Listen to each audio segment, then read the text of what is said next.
Martes 3 de junio 2025, soy Antonio Zapata y este es el avance de la información que vamos a tener en el noticiero de El Reportero.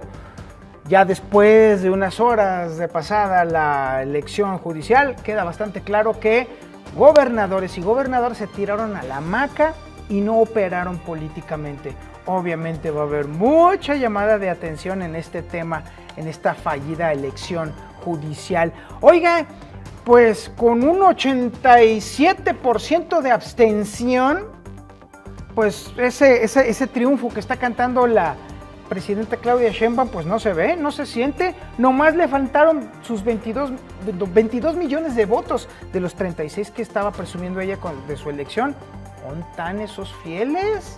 Ay, llamada de atención, por supuesto. Y en noticias que de verdad nos deberían de estar preocupando, 12% se cayeron las remesas. Algo está pasando. Pues sí, por supuesto, la tormenta Trump para comenzar. Ahí es donde deberíamos estar teniendo el ojo. Oigan, los remanentes de la queja del CENTE, pues ya empezaron a traer a un montón de cosas raras, extrañas y caóticas. Ahí pues precisamente pues para aprovechar el poquito momentum que todavía le queda a la sección 22. Le estaremos platicando quiénes son, de dónde vienen y a dónde nunca van a llegar, por supuesto. Y por supuesto, oiga, se armó el pleito de cantina entre Jorge Álvarez Maínez y Alito Moreno. Pura lindura de canijos. Ya le estaremos platicando de por qué se están agarrando ese par de lunáticos. Y bueno, ya que andamos con el movimiento del movimiento ciudadano, pues déjeme decirle que hay una evidencia bastante clara. El apellido Colosio va para abajo. Algo grave va a pasar en esa marca. Yo soy Antonio Zapata y esto es el noticiero del Reportero.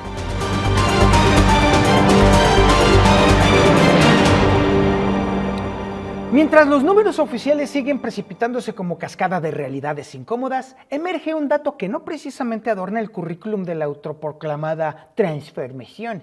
Y es que resulta que Colima, Baja California y Sonora, que podríamos decir que son tres bastiones morenistas que deberían de ser joya de la corona gubernamental, registraron los peores niveles de votación en todo el territorio nacional.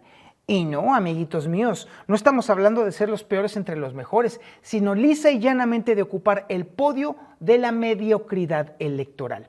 Los análisis de los datos que arroja el Instituto Nacional Electoral revelan, con esa frialdad matemática que tanto incomoda a los fanáticos del discurso, que estas tres entidades federativas alcanzaron niveles de participación ciudadana equiparables a los de territorios gobernados por la oposición, como por ejemplo podrían ser Jalisco y Nuevo León, que están bajo el mando de Movimiento Ciudadano, y en caso también de Guanajuato, en manos del PAN. Cuando llegue la hora del ajuste de cuentas, porque se lo puedo jurar a usted que va a llegar, los gobernadores Indira Vizcaíno, Marina del Pilar Ávila y Alfonso Durazo van a tener que desenrollar explicaciones largas como rollos de papel higiénico para justificar por qué cuernos sus feudos electorales lucen tan desteñidos como bandera vieja al sol. Y créame, la presidenta Claudia Sheinbaum está emperrada lo que sigue con estos gobernadores. Desde Palacio Nacional proclaman el domingo como un éxito rotundo, pero la aritmética democrática revela una realidad menos épica.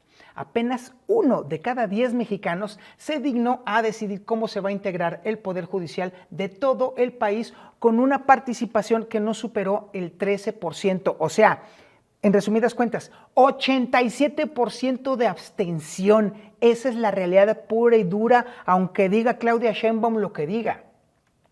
Y bueno, en el discurso oficial post comicios electorales, México se autoproclama el país más democrático del mundo, pero ganaron exactamente quienes en el partido del poder decidió e impulsó con la orquesta habitual de acordeones y acarreos. La presidenta presume una y otra vez que el domingo pasado votaron 13 millones de personas y lo comparó con la votación del 2024 al asegurar que fue mayor que lo recibido por los partidos de oposición. Pero, a ver, presidenta, por Dios, ¿cree usted que nos chupamos el dedo? Convenientemente omitió que Morena y sus aliados obtuvieron hace un año 35 millones de votos, lo que plantea la inevitable pregunta incómoda y que tiene más que ver con la aritmética que con la loquera de la 4T. ¿Dónde están los 22 millones que les faltaron? A ver, ¿por qué no los convencieron de salir de su casa y dejar de ver Netflix? A ver, ¿por qué? Esa es la verdadera pregunta, presidenta. No manche. El tema central es que no fue una elección partidista, sino comicios organizados por el Instituto Nacional Electoral con dinero público para elegir al Poder Judicial. Pero bueno, en fin, comparar estas cifras es como contrastar peras con acordeones, ejercicio inútil que solamente sirve para adornar el escaparate del triunfalismo oficial, mientras la democracia se tambalea con la elegancia de un borracho en tacones. Así que, pues bueno, mire, ahorita le va a llegar a usted su solovino de confianza. Ya después de que termine de ladrar como foca o de aplaudir como foca maestrada, pregúntele ¿dónde están los otros 22 millones? Y es más, pídale, algo más sencillo todavía, pídale que le enseñe el dedo. A ver qué onda. Ahora sí pasemos a noticias verdaderamente preocupantes. La caída del envío de remesas a México es una de las peores noticias del año, pues de acuerdo con lo que informó Banxico, el desplome de envíos de dinero fue del 12.1% solamente en abril. No se veía una debacle de ese calibre desde hace 13 años. Y la gran interrogante es si se trata de un tropezón circunstancial o si las remesas, esa vital transfusión económica para millones de familias mexicanas, comenzarán a descender peligrosamente hacia el abismo. Obviamente, todo hace pensar que la culpa es del señor Donald Trump y seguramente sí tiene las manos ensangrentadas en este asunto, Pero en la pérdida de remesas influyen también otros factores y hay dos que son realmente devastadores.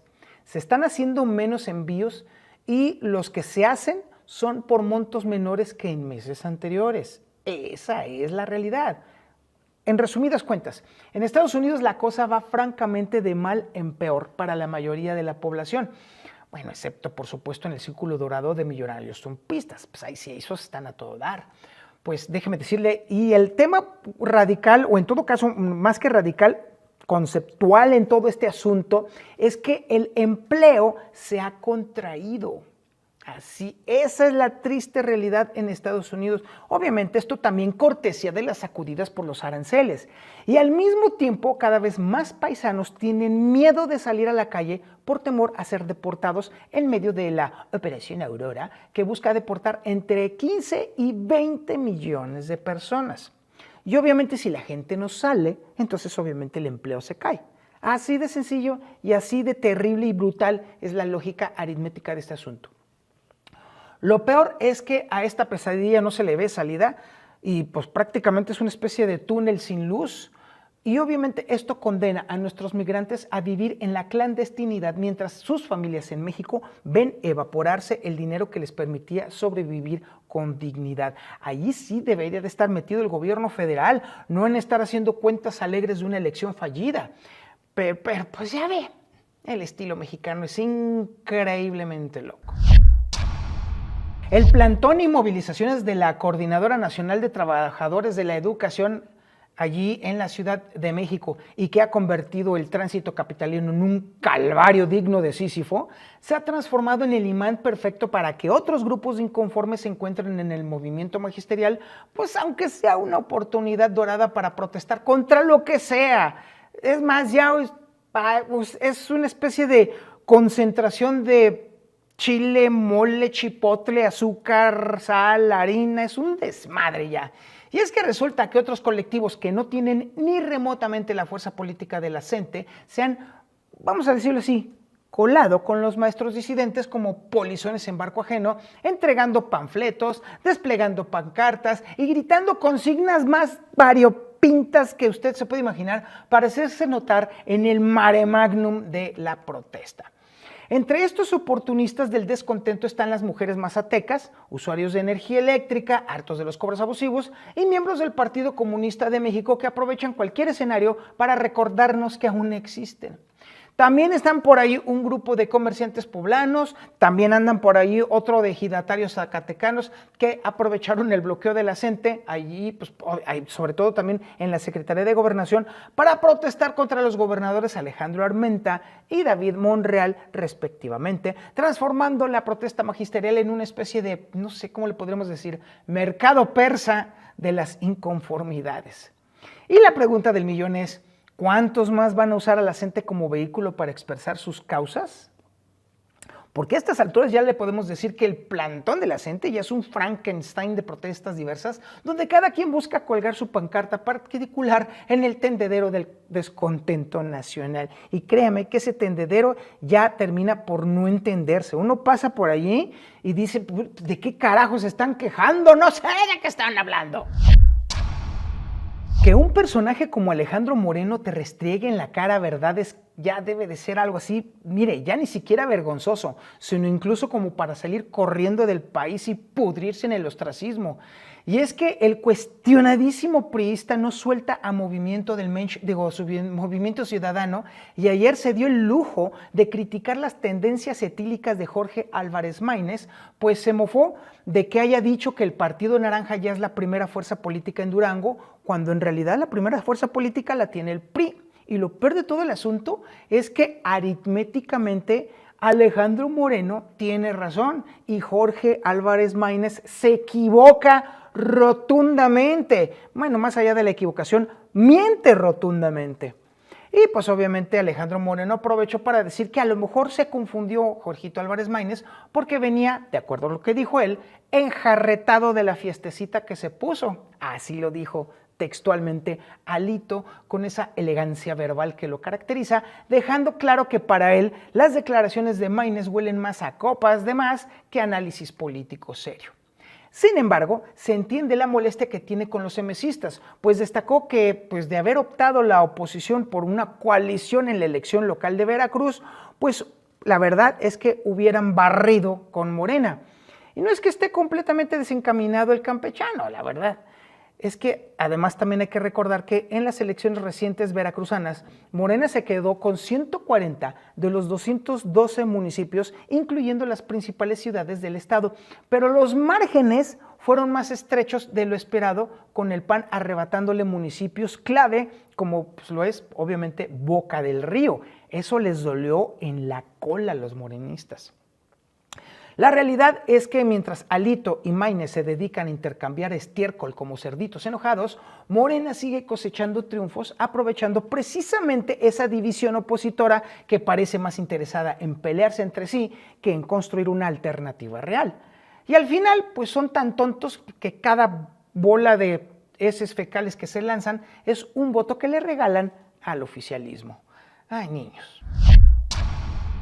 Oiga, de muy poco sirvieron las giras que el senador de Movimiento Ciudadano por Nuevo León, Luis Donaldo Colosio Riojas, y su grupo político hicieron por los estados de Durango y Veracruz, principalmente el primero, Colosio Riojas y diputadas allegadas a él hicieron recorridos por estas entidades para, pues vamos a decirlo así, echarle la mano a los candidatos que se jugaban las alcaldías en esos territorios. Es decir, fueron a reforzar sus campañas como padrinos políticos de bautizo ajeno.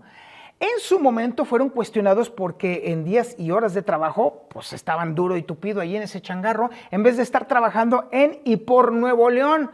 Pero eso sí, anduvieron de candil de la calle y oscuridad de la casa en esas zonas. A 2 días de los procesos electorales en ambas entidades, ya le puedo decir a usted en este momento que, de acuerdo al PREP, pues que no les fue como se esperaba. En Veracruz obtuvieron 41 alcaldías de 151, pero si los comparamos con el Partido Acción Nacional y el Partido Revolucionario Institucional, entre los dos ganaron 57.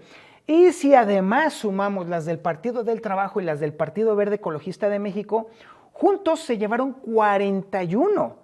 Esto quiere decir que Movimiento Ciudadano con 41 ocuparía el tercer puesto solamente por encima de Morena, que ganó apenas 11 alcaldías. O sea, le estupieron hasta por debajo de la lengua. Lo peor para Movimiento Ciudadano fue que en Durango, donde apenas ganaron 3 de las 39 alcaldías en disputa, quedando en cuarto lugar, mientras la alianza PRI-PAN se llevó más de 20 municipios y Morena 16, pues ahora sí podemos decir que la operación política que pretendieron hacer fue un auténtico y estrepitoso fracaso. ¿Esto qué quiere decir? Pues es una realidad muy incómoda, sobre todo para algunos que yo conozco. Poco a poco, el apellido Colosio va en declive como marca política desgastada que ya no vende ni en remates de saldos electorales. Y la realidad está allí. sus giras resultaron tan efectivas como paraguas de papel en temporal.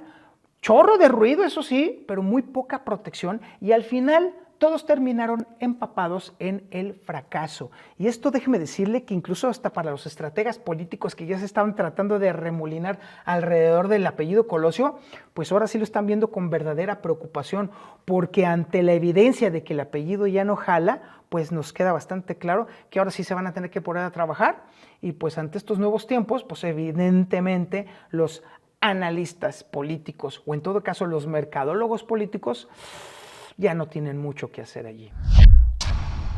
Muchas gracias por su atención a este espacio informativo, el noticiero del reportero. Le recuerdo a usted que toda la información que tenemos aquí la sacamos de la síntesis informativa del reportero, que nos llega antes de las 8 de la mañana, de lunes a viernes, con todos los periódicos, todos los análisis, todas las columnas, todos los cartones, todas las primeras planas, además con un resumen perfecto que se puede leer en menos de 8 minutos. Y si usted no tiene tiempo de leerse ese resumen, que es perfecto, todavía le mandamos un podcast con todavía un resumen todavía más comprimido para que usted lo escuche pues mientras se baña, mientras desayuna, mientras lleva a los niños a la escuela, mientras llega al trabajo, para que usted sea el mero petatero allí de la oficina cuando esté usted apenas llegando, para que le digan, Fernández, ¿qué ha pasado el día de hoy? Y pues usted entre cafecito y tamalito y qué más da, pues obviamente sea el centro de la atención del changarro en turno. Soy Antonio Zapata y como siempre la recomendación, pórtese mal, cuídese bien y niéguelo todo.